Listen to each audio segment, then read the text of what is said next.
Después de la Segunda Guerra Mundial, los habitantes del planeta hemos vivido el ciclo de mayor paz, prosperidad y desarrollo en la historia. Más gente que nunca salió de la pobreza y faltan muchos todavía, pero íbamos bien y los conflictos se superaban. Esa era terminó. Desde los primeros años de este siglo, el mundo está presentando síntomas de que vamos hacia un conflicto global con características impredecibles e insospechables consecuencias. Europa, la Unión Europea, uno de los inventos más extraordinarios y exitosos de la historia, está en peligro por múltiples razones. Lo delicado es que el futuro próximo de Europa está concatenado con el futuro de Occidente, del cual nuestra América Latina es parte. Para conversar sobre el delicado momento que vive Europa, tengo el gusto de presentarles a Román Ortiz, doctor en Ciencia Política con maestría en Administración, es experto en seguridad, defensa y geopolítica y es asesor de importantes instituciones en Estados Unidos y América Latina. Doctor Ortiz, bienvenido a Razón de Estado. Se han venido acumulando los dolores de cabeza para Europa. Ucrania, la economía, la migración, la debilidad de los gobiernos, liderazgos muy cuestionables y el futuro de la OTAN de cara a la amenaza rusa a otros países de Europa. ¿Cuál de los problemas es el que más sueño te quita? Sin duda alguna, la amenaza rusa. Yo creo que Rusia, para Putin en particular, Ucrania solamente es el primer plato. Y si no se frustra su interés expansionista en Ucrania, vamos a tener un conflicto con los bálticos y es posible que más adelante con otros países de Europa. Con la nueva política exterior de la Casa Blanca respecto a Ucrania y a la OTAN, ¿será capaz Europa de estar a la altura de las circunstancias? ¿Cuáles pueden ser las consecuencias si no? Bueno, no cabe la menor duda de que es un reto impresionante. Me parece que hay una buena oportunidad, sobre todo después de las elecciones alemanas, con la llegada de Friedrich Merz a la Cancillería en Alemania. Si Europa no está a la altura de las circunstancias, sobre todo si no se rearma, lo que vamos a tener finalmente es lo que se llama la finlandización de Europa, es decir, que al final los Estados europeos van a perder su soberanía y van a quedar bajo la esfera de influencia rusa, por lo menos una parte de ellos, sobre todo Europa del Este. ¿Cómo explicas la aparente alianza o complicidad entre la Casa Blanca y el Kremlin? Yo creo que tiene mucho que ver con la personalidad del presidente Trump. Yo creo que tiene una admiración por Vladimir Putin y en general por los hombres fuertes, digamos, en la política internacional, por las figuras autoritarias. Y me parece que tiene que ver con que él además tiene un gran desprecio por lo que ha sido, digamos, el establecimiento de política exterior y de defensa tradicional en Estados Unidos.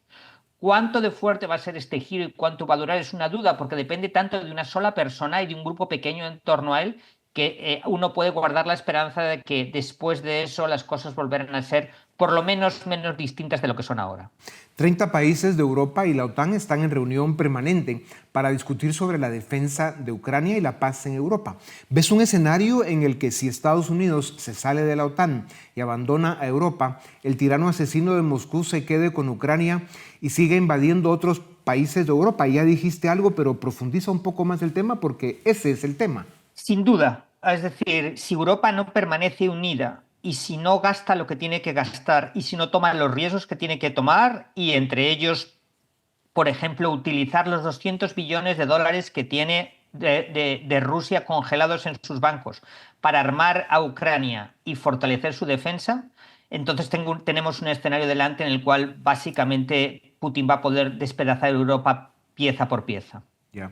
En el último siglo, Europa fue el centro de 2 guerras mundiales y la Guerra Fría. En los 3 conflictos, la participación de Estados Unidos fue determinante. Europa se convirtió en el epicentro de la libertad, del libre mercado, de los derechos civiles y el Estado de Derecho. Y en esto Estados Unidos llegó a ser su espejo hasta ahora.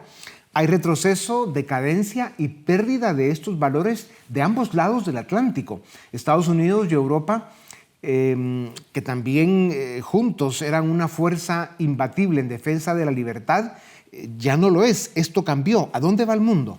Yo creo que estamos en una coyuntura crítica. Yo creo que hay dos cuestiones que van a determinar eso. Por un lado, si aquí, digamos, las tendencias autoritarias que se están manifestando dentro de los Estados Unidos se consolidan, o por el contrario, la sociedad civil norteamericana, que es extraordinariamente potente y autónoma, demuestra que puede, digamos, contener esas pulsiones autoritarias y retornar o reconstruir la fortaleza de la democracia liberal. En el otro lado, el reto es si Europa puede permanecer unida. Si las fuerzas nacionalistas que están creciendo en algunos países, como Alemania o como Francia, se imponen y se va a una disgregación que va a hacer mucho más fácil a Moscú influir en Europa, o por el contrario, permanece unido y el proyecto de la Unión Europea sigue adelante con más fuerza. Rusia busca desmantelar el equilibrio de poder con Occidente, un poder vigente desde que terminó la Guerra Fría. China usa a Putin y a Irán para el mismo objetivo. ¿Estamos ya en una nueva Guerra Fría? Creo que estamos en algo aún peor que la Guerra Fría, y es que estamos en una competencia entre múltiples potencias. Yo creo que Rusia, China y los países occidentales, los Estados Unidos y Europa, están enfrentados en una competencia a múltiples bandas. La gran cuestión es si Europa y Estados Unidos van a seguir juntos. Y si no siguen juntos, si Europa puede jugar como una fuerza autónoma. Y eso depende de lo que los europeos decidan en términos de estar juntos, fortalecer su economía y fortalecer también su defensa. Putin se equivocó invadiendo Ucrania. Pensó que en 2 semanas ponía a uno de sus títeres al mando del gobierno en Kiev. Aquello fue ya un fracaso de una magnitud incalculable. Seguir en una guerra permanente es una locura más grave todavía, pero independientemente del arreglo al que se llegue, que será malo porque el costo de esta tragedia es alto y ya se pagó, ¿cómo termina Putin? Bueno, Putin ha asociado de alguna manera su supervivencia política al desenlace, no solamente de esta guerra, sino de su política expansionista.